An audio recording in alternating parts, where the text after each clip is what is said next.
Buenas tardes. Continuamos las sesiones del homenaje a José Carlos Rovira. Bien. La siguiente mesa ya ven ustedes que falta uno de los ponentes, pero tenemos con nosotros a tanto Alejandra Torres como Aníbal Salazar.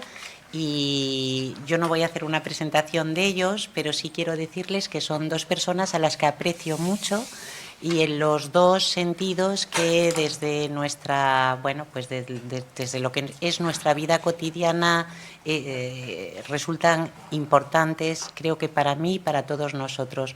Los estimo mucho, tanto personal como intelectualmente. Creo que tenemos mucha suerte de tener a dos profesores, a dos investigadores de la talla de ellos. La primera en hablar es Alejandra Torres, de la Universidad de Buenos Aires. Su comunicación se titula Literatura e imágenes pictóricas, lazos, desvíos y reescrituras. Bueno, muchísimas gracias. Gracias, Virginia, por la presentación. Bueno, estoy muy feliz de compartir con ustedes este congreso tan amable, tan agradable y estar en este homenaje al profesor Rovira. Bueno, voy a compartir un fragmento de un trabajo mayor que se titula Escritoras, Artes y Procedimientos Intermediales en América Latina y que tiene varios ejemplos de escrituras. Para hoy, y para ser breve, para estos 15 minutos que pidieron, voy a elegir dos ejemplos. La aserción Ut Pictora Poesis de Horacio se ha convertido, ¿se escucha bien?, se ha convertido en uno de los tópicos más famosos de la historia de la estética. La tradición exfráctica, conocida y repetida en el medioevo y en el barroco, se estudia también desde distintas perspectivas contemporáneas. Desde la noción de intermedialidad, al revisar la historia literaria, se considera a la éfrasis como un procedimiento intermedial, es decir, es una especie de patrón de visualidad que se despliega en ausencia. Además de la éfrasis, puede considerarse intermediales la transposición de arte, el contacto entre fotografía y texto, así como la musicalización de la literatura, las adaptaciones cinematográficas de obras literarias, así como la poesía visual, que sería un medio combinado o propiamente intermedial. Para acercarnos a esta noción, discernimos dos enfoques, uno historiográfico y otro que tiene raíz en la intertextualidad, es decir, actualiza y complementa la noción acuñada por Genet. Y lo que aporta es una nueva metodología que se hace cargo de las imágenes, así como de las herramientas críticas. Este último es el enfoque que me interesa para revisar procedimientos de escritura en algunos textos de la literatura latinoamericana. A finales de los años 60, el artista Dick Higgins introduce el término intermedia para argumentar que los límites entre las artes se han transgredido y que las prácticas artísticas se dan entre medios. Higgins conceptualiza de modo interdisciplinario las obras que habilitan una fusión conceptual más allá de la yuxtaposición, y esto lo lleva a revisar la tradición de las disciplinas artísticas. Desde los orígenes del término, entonces, se ha desplegado un desarrollo teórico y crítico y puede comprobarse que es un campo de investigación dinámico que se encuentra en constante movimiento y especialmente en el ámbito hispanohablante está en expansión y con publicaciones en las que convergen varias disciplinas. También tenemos en cuenta que forma parte de la teoría de la medialidad y de la mediación y que los medios, lejos de ser aparatos autónomos, son agenciamientos dinámicos en el sentido de Deleuze-Guattari, que ponen en relación fenómenos que son heterogéneos. Hace ya más de 2 décadas, Joachim Pech se pregunta, ¿existe lo intermedial sin pensar en cada medio en sí? La intermedialidad para Pech, como proceso formal, ocurre en la historia del arte, en la transición a los medios técnicos y su diferenciación en variantes analógicas y digitales, en traducciones de formas que remiten a su otro lado mediático, en el proceso de transformación y en la que la experiencia umbral en las transiciones. Los procesos y procedimientos permiten aprender el fenómeno medial desde los cambios y transformaciones, desde el umbral o intersticio. En relación a una serie de teorías de la intermedialidad que se han desarrollado desde la historia del arte y los estudios culturales, me interesa, en el caso específico de la literatura, la propuesta de Franz Halbermayr, quien considera la historia literaria como la historia integrada de los medios.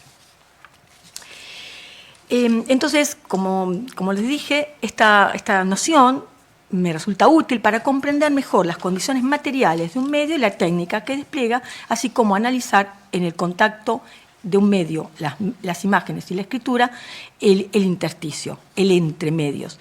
Eso que produce una forma nueva que permite un nuevo posicionamiento estético y político. La noción de intermedialidad, entonces, permite no solo considerar las remisiones, reenvíos o transposiciones entre medios, sino que a la vez permite considerar el atravesamiento recíproco y móvil. Entonces me detengo en dos ejemplos, el de Cristina Peri Rossi en Las musas inquietantes de finales de la década del 90 y en el primer libro de la escritora mexicana Verónica Gerber Bisecchi, Mudanza, en el que se despliega una poética explícitamente intermedial. Ambas escritoras apelan a la imagen y a la palabra para dar forma a las propuestas estéticas. En Las musas inquietantes se reelabora y redescubre una tradición y da como resultado un libro en el que están en un mismo nivel la poesía y la pintura. El material se compone de 50 poemas que dialogan con 49 cuadros y una escultura. Destaco que este libro objeto, en su materialidad, exhibe como paratexto un desplegable con reproducción a color de los cuadros seleccionados. Ya lo conocen, el libro tiene un desplegable muy importante. El texto muestra zonas diferenciadas, la de los grandes conflictos y mitos de la historia, la de la pintura surrealista, el encuentro con las obras de Turner y fundamentalmente la mirada que expresa una rebelión contra el papel tradicional de la mujer con el rol patriarcal al que ha sido confinada. Peri Rossi se ha interesado especialmente por el mundo de la imagen, tanto en pinturas como en fotografías, y en su acercamiento desde la poiesis, la imaginación, la creatividad, apela a las emociones, a lo que una imagen es capaz de generar a quien la contempla. Me detengo en la anécdota que relata la escritora y que da cuenta de su percepción del encuentro con una imagen que la conmociona y en este punto nos pone en la pista del problema ontológico de la imagen, ya que pareciera confirmar lo que la teoría de la imagen se pregunta. Peri Rossi narra el shock que afectó a su cuerpo el encuentro con los naufragios de Turner.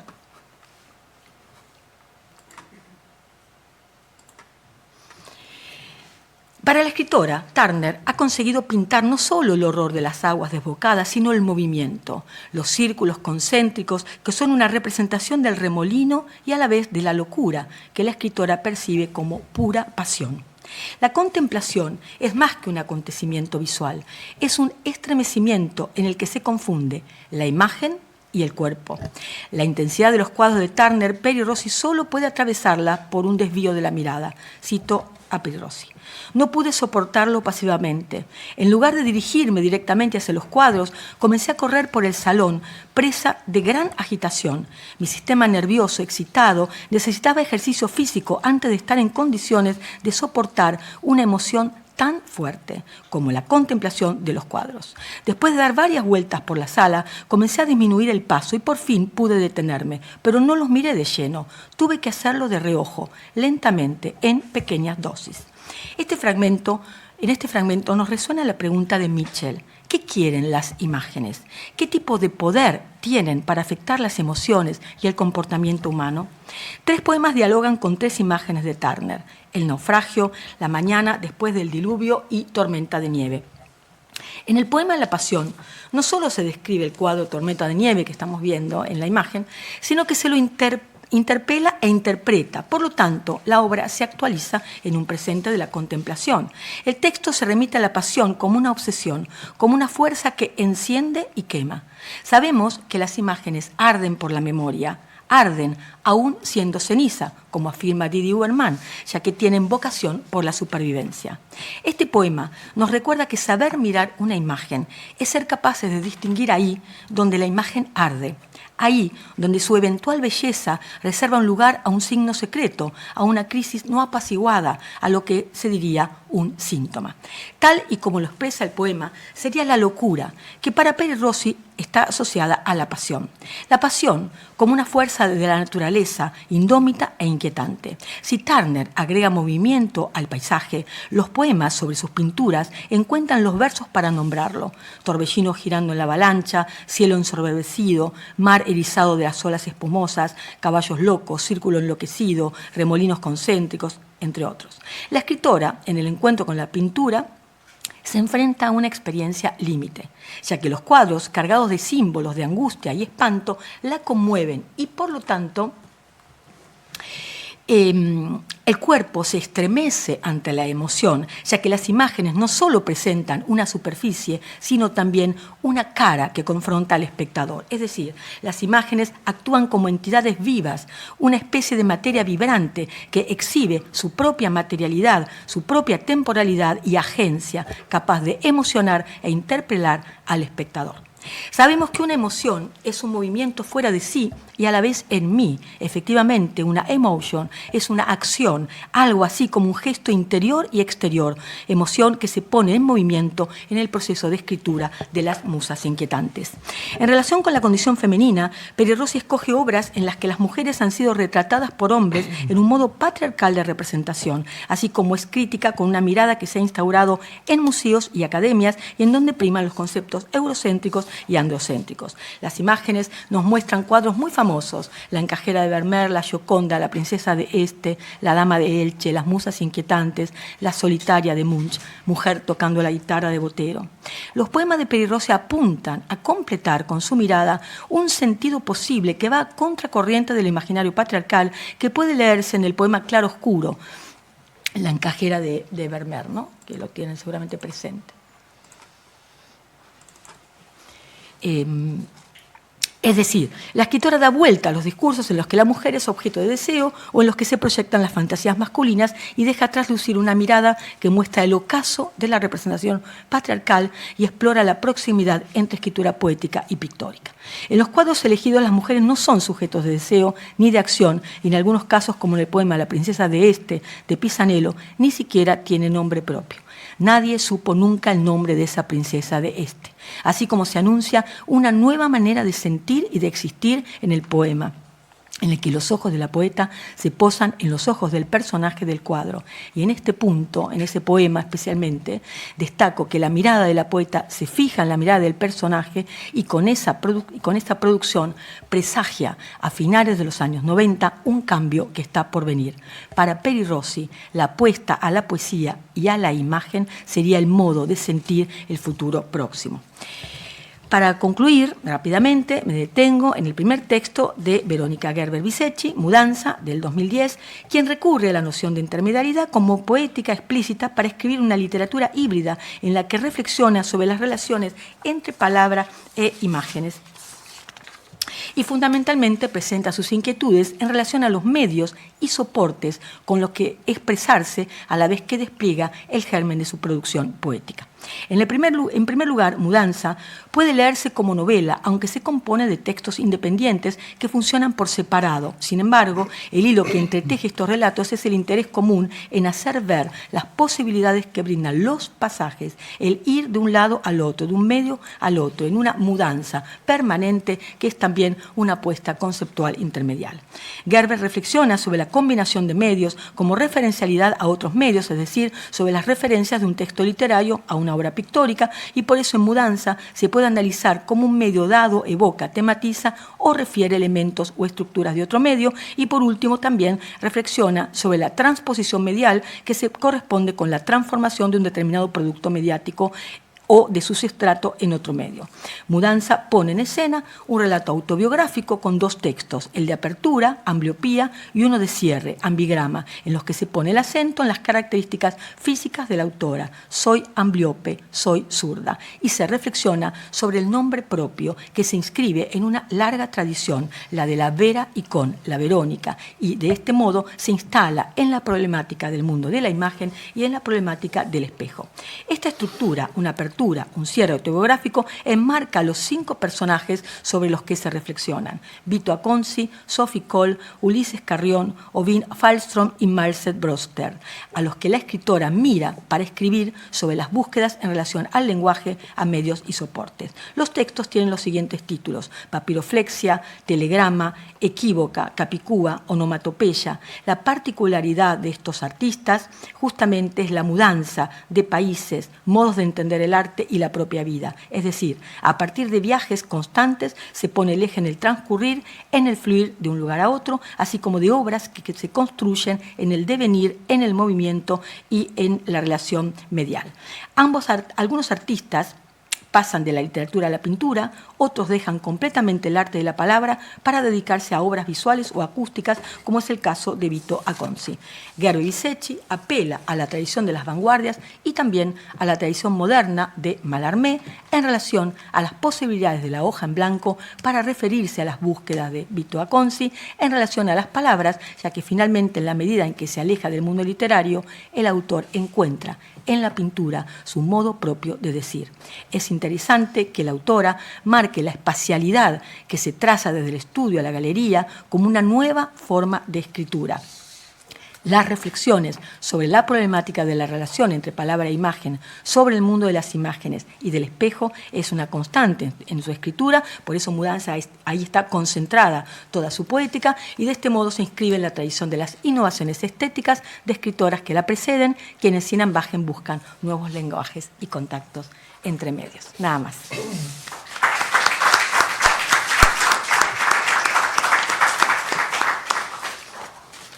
Muchas gracias, Alejandra.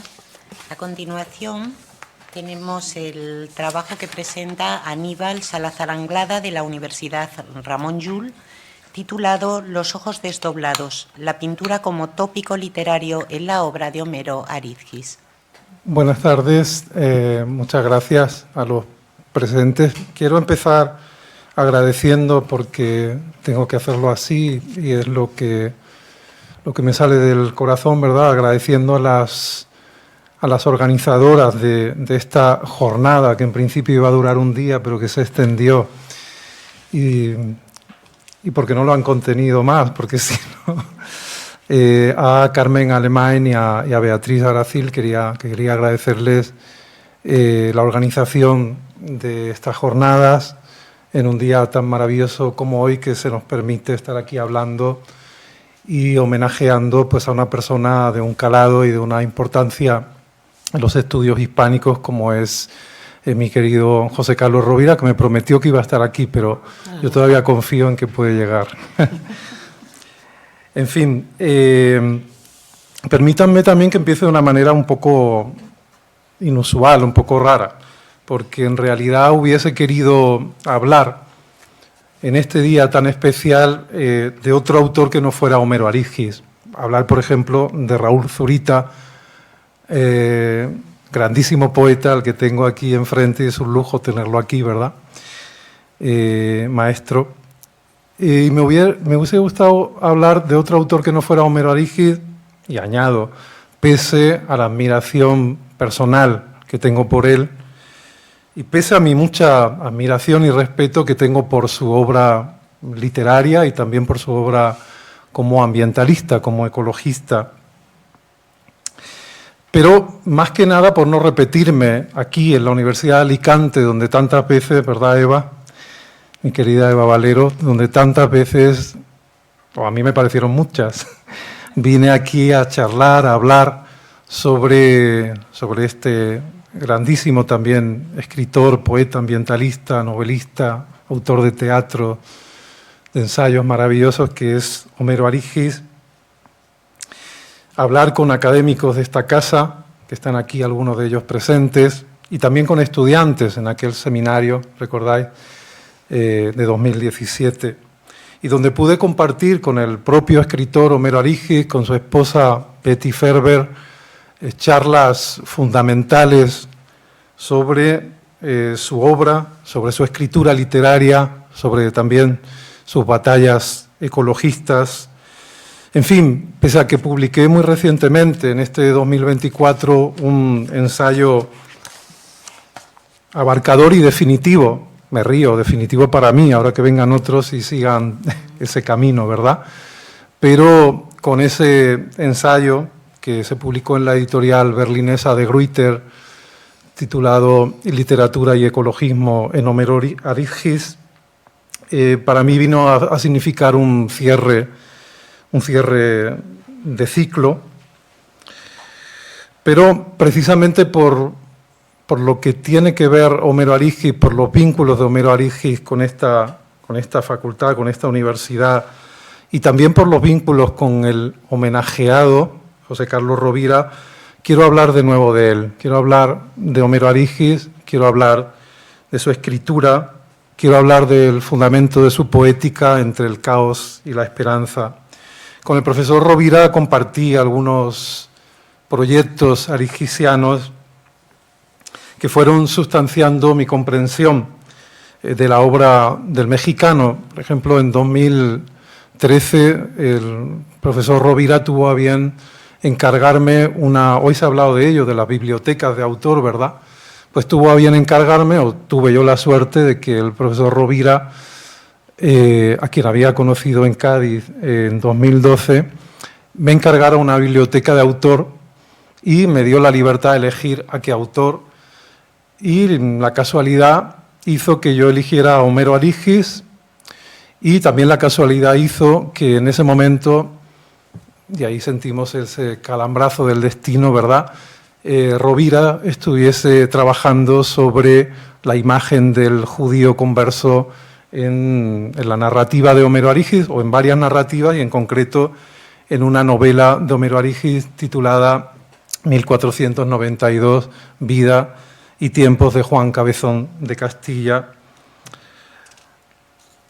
El portal se inauguró en 2015. En 2018 publiqué para la editorial Cátedra una antología sobre la poesía de Homero Arigis, una antología que quería ser abarcadora entre 1960 y 2018, y que Rovira tuvo la generosidad de presentar con la presencia del escritor también en un día memorable en el Casino de Torrevieja, y que también tuvo a bien reseñar para el boletín de la Biblioteca Menéndez Pelayo.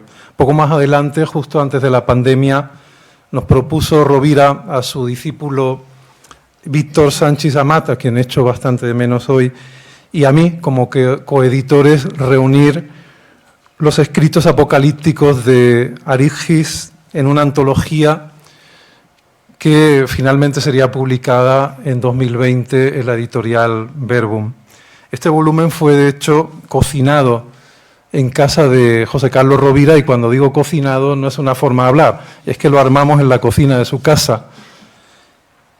Así que vengo hoy, sí, aquí a hablar de nuevo sobre Homero Arigis, pero de una parcela poética que apenas he trabajado, o que he trabajado de una forma parcial en mis estudios sobre su obra.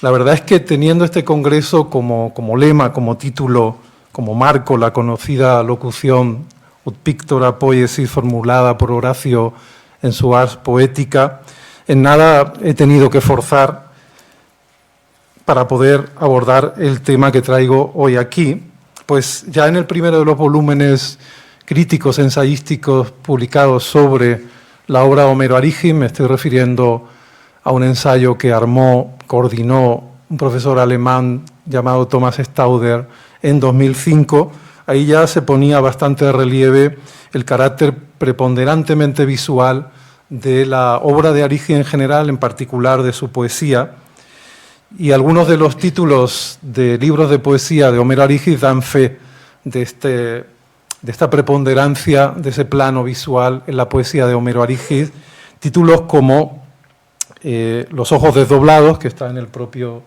título de esta ponencia,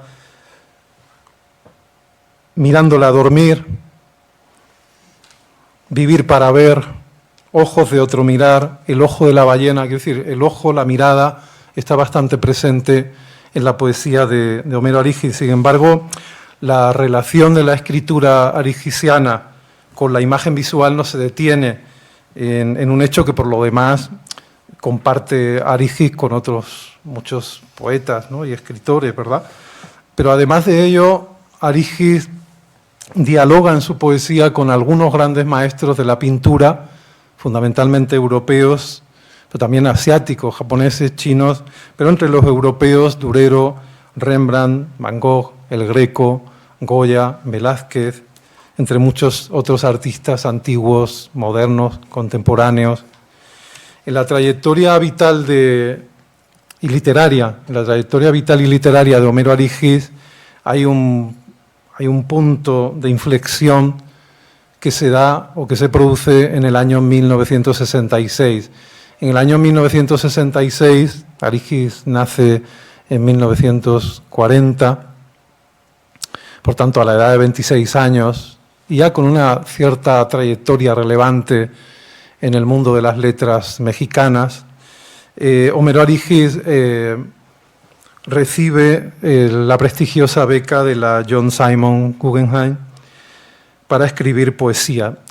Esto, además de procurarle unos cuantos años de tranquilidad económica, un sustento económico, ¿verdad?, durante varios años, esta beca supuso para Arígis el salto, poder disfrutar de una larga temporada en Europa, y con la partida al viejo continente, pues los escenarios de la poesía de Homero Arígis, porque entonces solo había escrito poesía, hasta los años 80 no empieza a escribir narrativa y luego teatro, pero en ese momento, con ese viaje a Europa, conociendo las grandes ciudades del viejo continente, pues Homero Arígis, o los escenarios de la poesía de Homero Arígis se van a ensanchar, se van a enriquecer, si bien es cierto también que su México natal y las cosas mexicanas no van a dejar de estar, ni mucho menos, en su escritura. Pero de 1966 a 1968, Homero Arígis, acompañado de su esposa, todavía no tenían hijos, viaja, hace un largo viaje, largo, intenso, accidentado en muchos sentidos también, por Francia, Holanda, Gran Bretaña, Grecia, España, Italia, Portugal. En esos lugares el escritor se deja impregnar por la pintura al visitar los grandes museos donde se atesora el arte, la pintura occidental. A ello hay que sumar también, y esto es importante, numerosas visitas a Nueva York, de donde es originaria su esposa Betty Ferber, y desde donde hace ya un buen puñado de años reside su hija mayor, Eva Sofía, que es una cineasta reconocida. Una ciudad, Nueva York, en la que el escritor pues, ha frecuentado, como no, el MoMA y el Museo Metropolitano, entre otros centros de arte, culturales. El museo se convierte así en un espacio de observación, en un espacio de estudio, pero sobre todo se convierte, y esto creo que es una de las claves de lo que voy a hablar enseguida, sobre todo se convierte en un espacio dialógico. A modo de anecdotario, justamente mi último encuentro con el escritor pues fue en el Museo del Prado, donde tuve la oportunidad de estar una larga jornada, salas por salas, junto al escritor, a su esposa Betty y a su hija mayor Chloe, que es escritora, es novelista, y justamente estábamos allí porque a su hija le habían dado una beca importante para estar unos meses residiendo en el Museo del Prado para al final escribir un cuento a partir de un cuadro, un cuento que ya se ha publicado precisamente. La influencia de la pintura europea en la obra poética de Arígis, a partir de ese primer largo viaje por Europa, tiene una de sus máximas expresiones en el gusto por el retrato y por el autorretrato.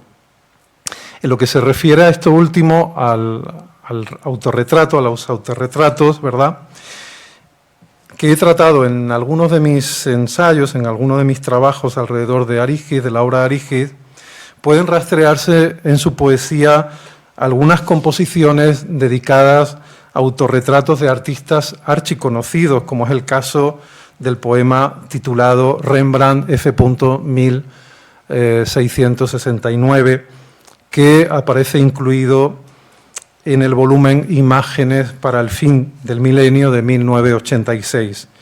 Entre 1972 y 1978, Arígis vivió en La Haya, donde ejercía como consejero cultural en la Embajada de México en los Países Bajos. Allí pudo visitar con asiduidad el museo Mauritshuis, donde se conserva el conocido autorretrato de Rembrandt fechado en 1669. Cuando el artista tenía por entonces 63 años y estaba ya en su declive, posterior a Frans Hals y a Rubens, Rembrandt, como ustedes saben, es uno de los artistas que mayor huella ha dejado de sí mismo a través de una larga serie de autorretratos. No se conservan todos, de hecho, pero se conserva una larga serie de autorretratos.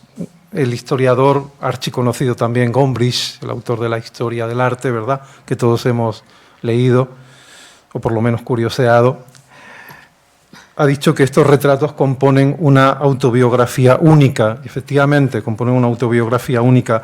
En el poema que dedica Homero Arigis a este autorretrato de Rembrandt, ya en su etapa final, en su declive, como decía, el escritor Arigis plantea unas complejas relaciones entre vida y arte, entre realidad y ficción, cuando tales binomios son enfrentados. Creo que he repartido el poema por ahí, no sé si alguno, pero tengo aquí más copias. Y de todas maneras está ahí reproducido.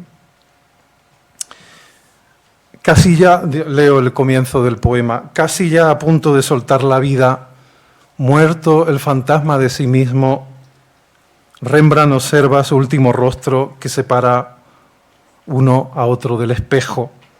Efectivamente, en el azogue, el yo y su reflejo se confunden, y escribe Arigis: ¿es el artista Rembrandt que mira al hombre Rembrandt? ¿O es el hombre vivo que contempla al artista? En fin, el tema del doble, como seguiremos viendo, es recurrente en aquellos poemas que versan sobre el autorretrato o que son en sí un ejercicio de autorretrato literario, en el caso de Arigis. Y a tal punto llega a interesarse Homero Arigis por el autorretrato pictórico llevado al terreno de la literatura, que al modo rembrandtiano incorpora el autorretrato literario a su escritura artística, pero hasta el punto de convertirlo en uno de los espacios centrales del discurso sobre la propia identidad, que podríamos integrar hoy, si ustedes quieren, inequívocamente, en los estudios sobre la autoficción. Son numerosos los autorretratos que pueden rastrearse en la obra poética de Homero Arigis, sobre todo a partir de los años 80, es decir, en una etapa también de comienzo de la madurez de Homero Arigis, ¿verdad?, vital y literaria, desde aquellos que recrean al Arigis niño hasta aquellos que recrean a un Arigis ya anciano de 80 años, que ya sabemos que la palabra anciano está prohibida, en fin, a un joven de 80 años, pasando por el adolescente, el joven y el adulto que fue. Esta galería de autorretratos de Homero Arigis no supone tan solo un diálogo consigo mismo, más bien es el testimonio del diálogo con el otro, sin la certeza de saber bien a qué lado está la realidad y a qué lado está la ficción, como se evidencia en los versos antes citados del poema Rembrandt F. 1669. Hay en Arigis una, digamos, desazón creciente a lo largo de los años por la imposibilidad de fijar una imagen de sí mismo recogida en un autorretrato literario, en su caso. De tal manera que, por ejemplo, en el poema titulado Autorretrato en un espejo, que está incluido en ese libro de poemas, en El ojo de la ballena, en el poema titulado Autorretrato en el espejo, que escribe Homero Arigis con 60 años, leemos: con palabras prestadas de generaciones difuntas, he pintado con detalles el cuadro de mí mismo sin hallar mi rostro. He cumplido 60 años y todas las distancias se han concentrado en la luna del espejo, como si mi ego fuera a caer en un abismo de vidrio. Fin de la cita. Por cierto, que los términos en los que se maneja Homero Arígiz, ¿verdad? He pintado con detalles el cuadro de mí mismo, resultan reveladores acerca de la influencia del autorretrato pictórico, pero no menos también la presencia del espejo, o vidrio, o luna, o azogue. En este y en otros autorretratos compuestos por Arígiz, por ejemplo, tiene toda una serie de autorretratos que están hechos en la peluquería, claro, delante del espejo, y también en otros posteriores. Dice Cid Priego, que es un investigador que se ha dedicado mucho al tema del espejo, dice Cid Priego que el autorretrato sería imposible sin el auxilio, mejor truco, dice Cid Priego, del espejo. El hecho es que, como ustedes saben, ¿verdad?, el autorretrato pictórico, el hecho de que el autorretrato pictórico cobre relevancia, sobre todo a partir del Renacimiento, tiene que ver sobre todo con la invención del espejo. En la Baja Edad Media, ¿verdad? En la Baja Edad Media los espejos eran de vidrio, de azogue. Hasta el siglo XVI todavía era complicado, de todas maneras, digamos, verse en un espejo o verse de una manera nítida, entre otras cosas porque los espejos eran convexos, lo que producía una imagen distorsionada del yo, de la propia imagen. Esto en cuanto a los autorretratos, pero en cuanto a los retratos, de igual forma han llamado la atención de Homero Arígiz algunos conocidos lienzos que han puesto de relieve los historiadores del arte, también como Gombrich, entre otros. Y al respecto quisiera detenerme, para ir cerrando esta ponencia, estas dos pinceladas, nunca mejor dicho, hablando de pintura, ¿verdad? Quisiera detenerme en un retrato de Velázquez, por todos ustedes conocido, el retrato y Velázquez, que es este retrato de Juan de Pareja. Es uno de los retratos más conocidos de Velázquez, ¿verdad? Y este retrato que hace Velázquez de Juan de Pareja, que ahora revelaré quién es, que supongo que todo eso lo saben ustedes, motiva un poema de Homero Arígiz titulado Juan de Pareja por Diego de Velázquez, que se incluye en un volumen titulado Construir la muerte, de 1982. Este cuadro está fechado en 1650. El retrato, digo, de Juan de Pareja es uno de los más conocidos de los retratos que hace Velázquez, de los bustos, ¿verdad?, o de los medio cuerpos.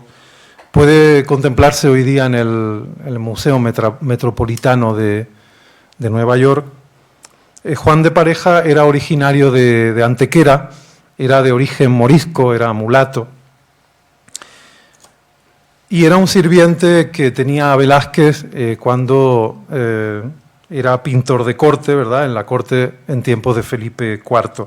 Según cuenta Antonio de Palomino en La vida de don Diego Velázquez de Silva, que es la primera biografía que se escribió del pintor sevillano y que se incluye en el libro Parnaso Pintoresco Laureado Español de 1724, ahí dice Antonio de Palomino que antes de encarar el retrato del sumo pontífice Inocencio X, que pueden ustedes contemplar en la Galería Doria en Pánfili de Roma, en la vía del Corso, y que este retrato de Inocencio X lo realizaría Velázquez en el segundo viaje a Italia.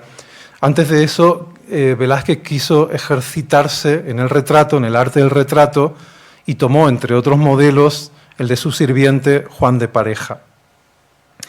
El Metropolitan Museum de Nueva York compró este cuadro por $5,5 millones en 1971, el 13 de mayo de 1971. En ese mismo mes tiene su primer encuentro Homero Arígiz con el cuadro, con el retrato, y según testimonio de Homero Arígiz, queda como impresionado por ese retrato. Un retrato con el que a partir de ahí entablará un diálogo. Por ese tiempo, en ese año, Homero Arígiz y su esposa iban semanalmente al Museo Metropolitano, entre otras cosas porque Arígiz daba clase en la Universidad de Nueva York y habían alquilado un departamento que estaba como a unos 25 minutos andando y 15 minutos en metro, si no me falla la memoria, en la 86, en las avenidas entre Columbus y Ámsterdam. Ahí tenían un departamento alquilado y iban semanalmente y, por tanto, a partir de ahí va a mantener un diálogo que va a durar años también, a partir de las visitas posteriores a Nueva York y al Museo Metropolitano.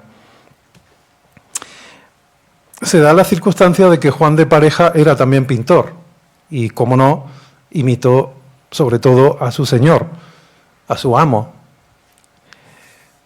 dicho con palabras de aquel tiempo, ¿verdad? Claro, era obvio, ¿no? De hecho, hasta tal punto que algunos lienzos, algunos cuadros de Juan de Pareja en su día fueron atribuidos a Velázquez, ¿no? Se pueden imaginar el grado de imitación, ¿no?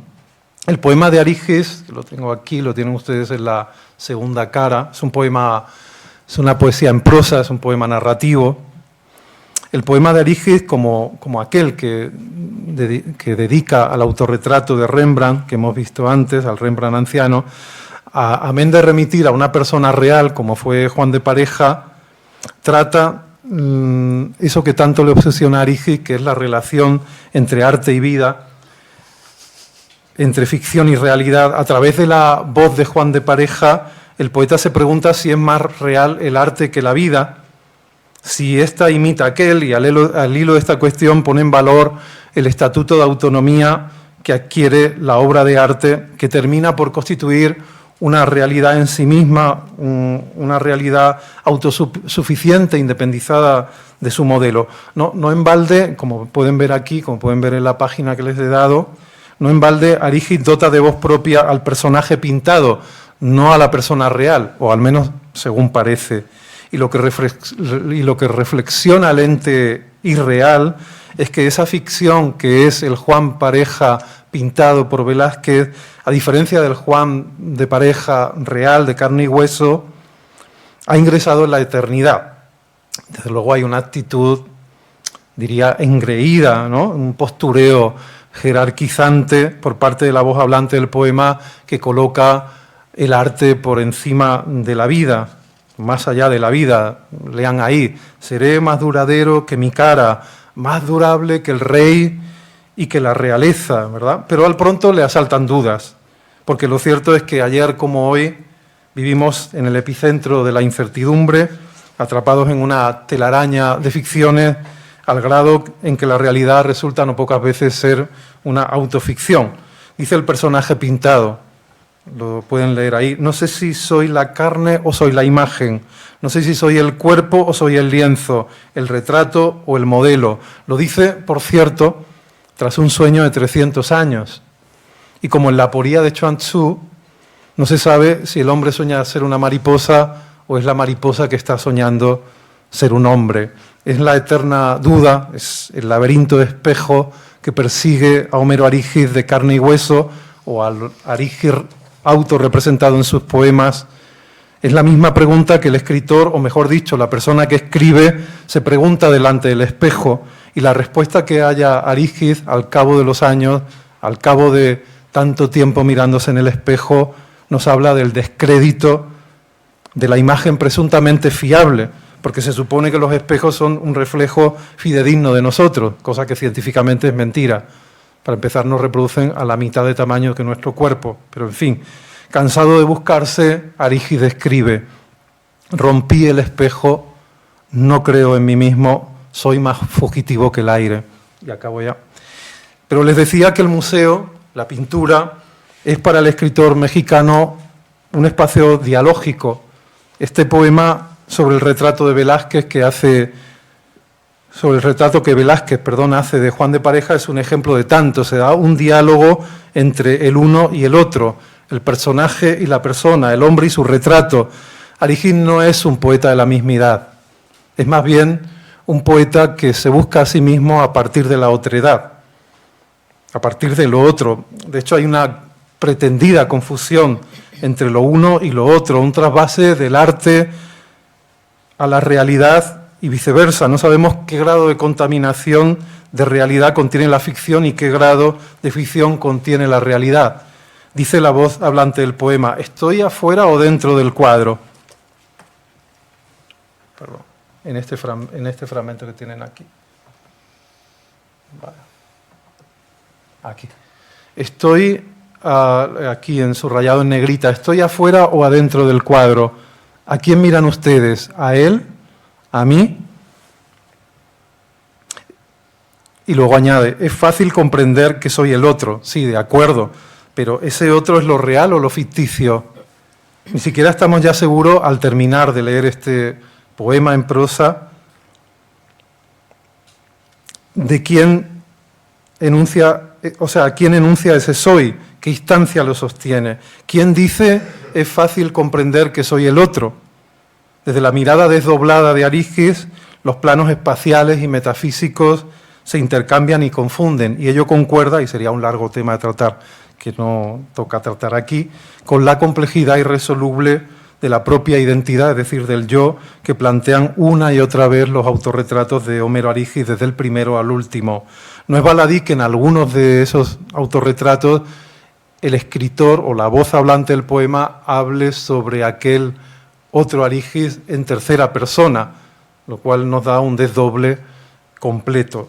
Y, no sé, por echarle a la cosa un poco de fantasía, de haber sido la pieza de Arígis un cuento fantástico en vez de un poema, tal vez, se acabaría descubriendo que aquel retrato de Juan de Pareja pintado por Velázquez es en realidad un autorretrato del sirviente. Muchas gracias por su paciencia.